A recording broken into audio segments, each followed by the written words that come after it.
2026 මනුෂ්‍ය වර්ගයාගේ අවසානයේ ආරම්භය සිදුවන වසරකි.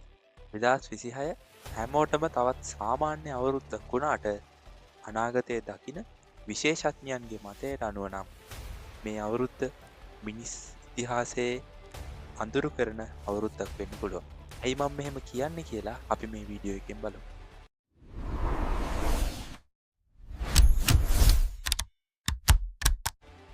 නිහඬ මරවුගුල් 2026 වෙනකොට යුද්ධය කියන්නේ සාමාන්‍ය අපි දැනගෙන හිටපු ආකාරය විතරක්. ඒක AI සයිබර් ඇටැක් වගේ නිහඬ යුද්ධයක් වෙන්න. රුසියාව යුක්‍රේනය මැද පෙරදිග ගැටුම්. තුන්වෙනි ලෝක යුද්ධයකට අඳුරු සෙවණෙදි මතු කරමින් එක් ඩ්‍රෝන ප්‍රහාරයකින් හෝ සයිබර් ප්‍රහාරයකින් මුළු රටකම විදුලිය බැංකු පද්ධතියක් සහ ආරක්ෂාව මිනිත්තු කිහිපයකින් අක්‍රිය කරන්න පුළුවන් තත්ත්වයක් දැන් නිර්මාණය වෙලා තියෙනවා. සූර්යයාගේ උදහසට ලක්වීම සහ අන්තර්ජාලයේ අවසානය. අභ්‍යවකාශයෙන් එන අනතුරු පිටසක්වල ජීවීන්ගෙන් විතරක්ම නෙමෙයි එන්නේ. 2026 ගැන විද්‍යාඥයෝ තවත් බය වෙන්න හේතුවක් තමයි සූර්ය කුණා.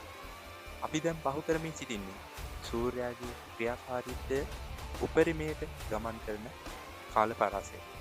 නාසා ආයතනය පවා අනතුරුවන්ග වන්නේ 2026 දී පෘථිවිය දෙසට වසර ගණනාවකින් නොපෙමිණි තරම් විශාල සූර්ය කුණාට එල්ලවී හැකියි. නිකමට හිතන්න එක මොහොතකින් ලෝකයේ අන්තර්ජාලය සම්පූර්ණයෙන්ම නැති ගියොත්. විද්‍යාඥයන් මේ හඳුන්වන්නේ ඉන්ටර්නෙට් කොලැප්සි ලෙස. චන්ද්‍රිකා පිලිසී ගොස් GPS තාක්ෂණය නැවතුනොත් ගුවන් යානා නැව් සහ ආරක්ෂක පද්ධති අන්ධ වේවි. විදුලි බලපත් උපුරා ගොස් මුළු ලෝකයටම මාස ගණනක් අඳුරේ ගිලෙන්නට සිදුවේ. බැංකු කාඩ්පත් වැඩ නොකරන, දුරකථන වැඩ නොකරන, සම්බන්ධතා බිඳ වැටුණු ලෝකයක අපි ජීවත් වෙන්නේ කොහොමද? මනුෂ්‍යයන්ව අනවශ්‍ය වන යුගය. 2026 තියෙන භයානකම ව්‍යසනය යුද්ධයක් හෝ ගම් වතුරක් නෙමෙයි. එය රැකියා හිමිවීම. අපි මෙතෙක් කල හිතාන හිටියේ රොබෝවරුන් ගන්නේ කරු රැකියා විතරයි.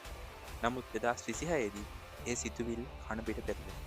වෛද්‍යවරු, නීතිඥවරු, ඉංජිනේරුවන්, මෘදුකාංග නිර්මාණකරුවන් ඔබ කොතරම් ඉගෙනගෙන තිබුණත් ඔබේ උපාධියට දැන් ආරක්ෂාවක් නැහැ.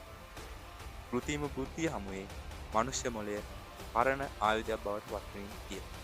සිතා බලන්න, මාසයක් තිස්සේ මිනිස්සෙක් කරන වැඩක් AI එකකට තප්පර ගාණින් කරන්න පුළුවන් නම් වැටුප් ගෙවමින් නිවාඩු දෙමින් මිනිස්සුන්ව වැඩට ගන්න කවුද?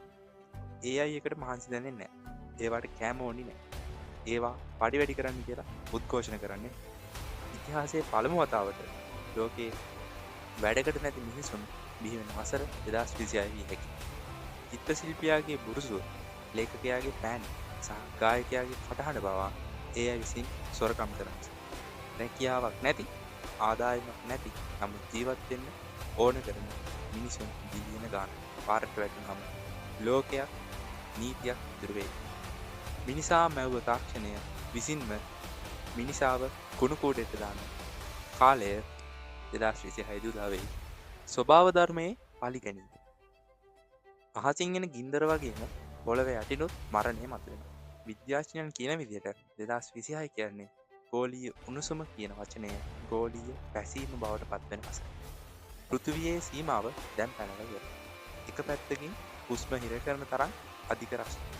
මිනිස්සු පාරේ ඇවිදගෙන යනකොට ඔවුන්ව සිහිසුන් වෙලා අදවැටෙන තරමට ඉරු රශ්මිය දරනු වේ.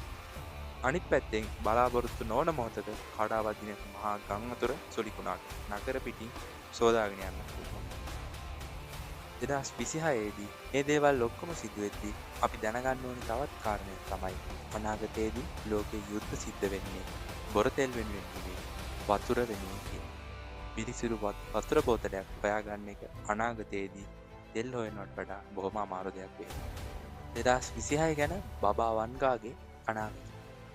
ලෝකයේ සිදු වූ භයානක සිදුවීම් කලින්ම දුටු අන්ධ අනාවැකි කතුවරිය බබා වන්ගා. ඇය 9/11 ප්‍රහාරය, සුනාමිය වැනි ව්‍යසන නිවැරදිව දුටු. ඇගේ අනාගත දර්ශනයන්ට අනුව ඉදිරි කාල සීමාව තුළ යුරෝපයේ ජනගහනය අඩුවීමට හේතුවන මහා ව්‍යසනයක් ගැන ඉඟි පළ කර තියෙනවා.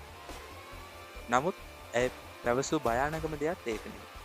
ඇය විශ්වාස කරේ නුදුරු අනාගතයේදී මනුෂ්‍යයාට පිටසක්වල දීවීම් මුණ ගැසෙන බව. ඇගේ සමහර අනුගාමිකයන් පවසන විදිහට පිටසක්වල දීවීම් පැමිණීම මිත්‍රශීලී එකක් නොවේ. අප නොසිතන ආකාරයේ ආක්‍රමණයක් හෝ අපේ තාක්ෂණය වෙනස් කරන මොහොතක් විය හැකි. 2026ට අභ්‍යවකාශයෙන් අපිට ලැබෙන පණිවිඩය අනතුරක්ද නැත්නම් මිතුරෙක්ද? මේ විදිහට එන පිටසක්වල ජීවීන්, සූර්ය කුණාටු, කාලගුණ වෙනස් වීම, AI තාක්ෂණයේ ආක්‍රමණ වගේ හැම දෙයක්ම 2026 අවුරුද්දේදී අපිට මුහුණ දෙන්න වුණොත් අපි මොකද කරන්නේ? අනාගතයේදී එන අනතුරක් පරාජය කරන්න නම් ඒ අනතුර ගැන අපි දැනගෙන ඉන්න එක ගොඩක් වටිනවා. ඉතින් මේ වගේ වීඩියෝ ඉස්සරහටත් බලන්න ඕන නම් අපේ channel එක subscribe කරන්න.